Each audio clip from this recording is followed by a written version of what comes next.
കേരളത്തിന്റെ കനിവ് കാത്ത് ഒരു കുരുന്നുകൂടിയുണ്ട്. മലപ്പുറം പെരിന്തൽമണ്ണ സ്വദേശി ആരിഫിന്റെ മകൻ ഇമ്രാനാണ് കനിവ് തേടുന്നത്.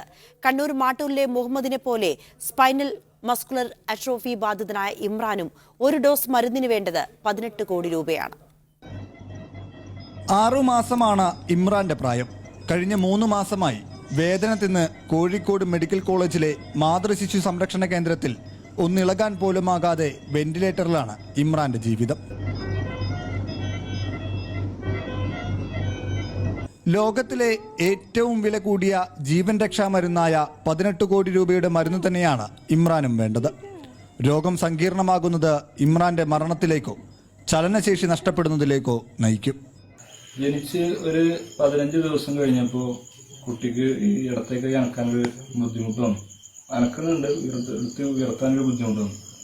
അപ്പോൾ ഞങ്ങളൊക്കെ ആദ്യം വിചാരിച്ചത് ഈ BCG ഇഞ്ചക്ഷൻ എടുക്കുമല്ലോ, അതിൻ്റെ ബുദ്ധിമുട്ടാണെന്ന് വിചാരിച്ചിട്ട് 2 ദിവസമൊക്കെ വെയിറ്റ് ചെയ്ത് നോക്കി. അത് ശരിയാവുന്നില്ല. അപ്പോൾ അടുത്തുള്ള ഹോസ്പിറ്റലിൽ പോയി, അങ്ങനെ ഒരുപാട് ഹോസ്പിറ്റലുകളിലൊക്കെ കയറി ഇറങ്ങി നടന്നു. ഒരുപാട് നാള് നടന്നു. അസുഖം ഇതാണെന്നൊരു 35 ദിവസമായപ്പോഴേക്കും സ്ഥിരീകരിച്ചു. ഒന്ന് കരയാൻ പോലുമാകാതെ നമ്മളിൽ ഓരോരുത്തരിലും പ്രതീക്ഷയർപ്പിച്ച് കഴിയുകയാണ് ഇമ്രാന്റെ കുടുംബം. കണ്ണൂരിലെ മുഹമ്മദിനെ പോലെ ഇമ്രാനെയും നമ്മൾ കൈവിടില്ലെന്ന പ്രതീക്ഷയോടെ. കണ്ണൂരിലെ ആ കുട്ടിയുടെ വിഷമം നമ്മളെല്ലാവരും കൂടി തീർത്തതുപോലെ നിങ്ങൾ ഈ വിഷയത്തിന് സഹകരിക്കണം.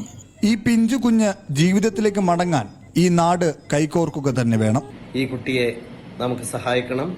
ഈ കുട്ടിയുടെ ജീവിതം തിരിച്ചുപിടിക്കാൻ തീർച്ചയായിട്ടും നമുക്കെല്ലാവർക്കും ഒരുമിച്ച് മുന്നോട്ട് പോകണം. എല്ലാ സഹായങ്ങളും ആ കുട്ടിയുടെ കുടുംബത്തിന് ലഭ്യമാക്കാൻ വേണ്ടി എല്ലാവരും മുൻകൈയെടുക്കണം. മുഹമ്മദിന് വേണ്ടി 18 കോടി ഒരാഴ്ചക്കുള്ളിൽ സമാഹരിച്ചവരാണ് നമ്മൾ മലയാളികൾ. ഇമ്രാന്റെ പുഞ്ചിരിക്കായി നമുക്കൊരിക്കൽ കൂടി ചരിത്രം രചിക്കാം. മീഡിയ 1 മലപ്പുറം.